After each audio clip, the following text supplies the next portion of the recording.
नमस्ते दोस्तों, आज हम बात करेंगे करवा चौथ। देखिए, करवा चौथ तो हर कोई करता है, लेकिन करवा चौथ क्यों किया जाता है क्या ये पता है?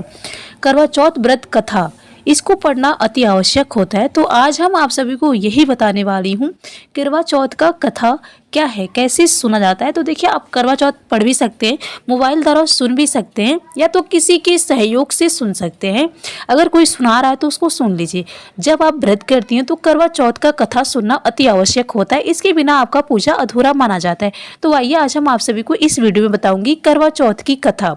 करवा चौथ की कथा आज मैं आप सभी को इस वीडियो में सुनाऊंगी। उससे पहले दोस्तों, यदि आप सब हमारे चैनल पे पहली बार आए हो तो प्लीज़ हमारे चैनल को सब्सक्राइब कर लीजिएगा और एक लाइक पक्का कर दीजिएगा, ताकि मुझे बहुत ही हिम्मत और प्रेरणा मिलती है आप सभी की एक लाइक से। तो आइए अब हम शुरू करते हैं करवा चौथ व्रत की कथा। करवा चौथ व्रत की कथा, करवा चौथ वाले दिन, जिस दिन आप व्रत रहें उस दिन इस कथा को अति आवश्यक सुने। तो यहाँ पे बहुत समय पहले की बात है। एक साहूकार के 7 बेटे और उनकी एक बहन करवा थी। सभी सातों भाई अपनी बहन से बहुत प्रेम करते थे, यहाँ तक कि वे पहले उसे खाना खिलाते और बाद में स्वयं खाते थे। एक बार उनकी बहन ससुराल में मायके आ गई हुई थी। शाम को भाई जब अपना व्यवसाय बंद कर घर आए तो देखा उनकी बहन बहुत व्याकुल थी।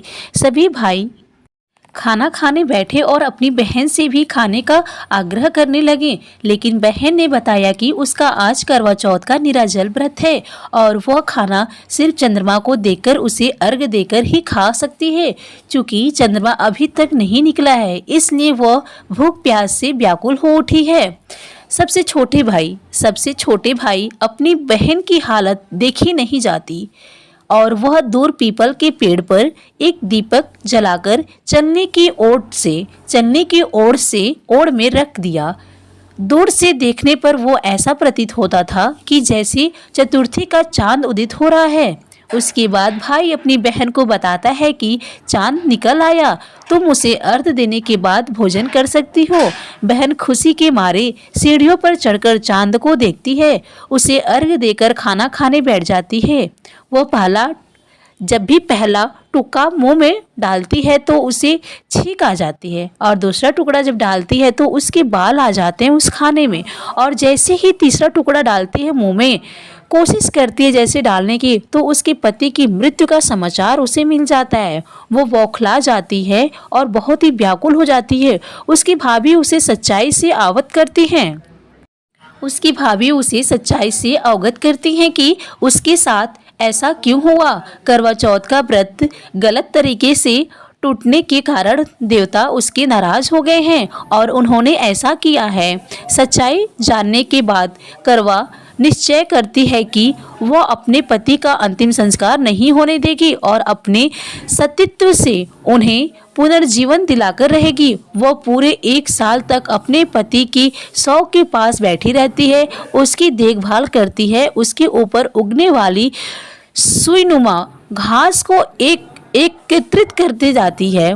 जो घास उगता है उसको एकत्रित करने जाती है, जो उसके पति के ऊपर उगते जाता है।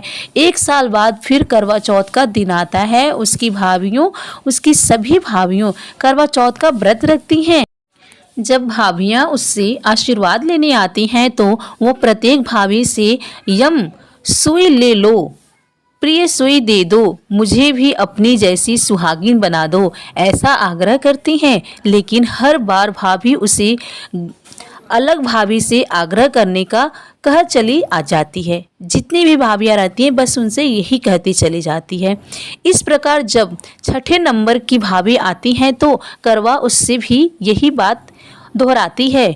यह भाभी उसे बताती हैं कि चूँकि सबसे छोटे भाई की वजह से उसका व्रत टूटा था, अतः उसकी पत्नी में यही शक्ति है कि वह तुम्हारे पति को दोबारा जीवित कर सकती है। इसलिए जब वो आए तो तुम उसे पकड़ लेना और जब तक वो तुम्हारे पति को जिंदा ना कर दे उसे नहीं छोड़ना। ऐसा कह कर वह चली जाती है।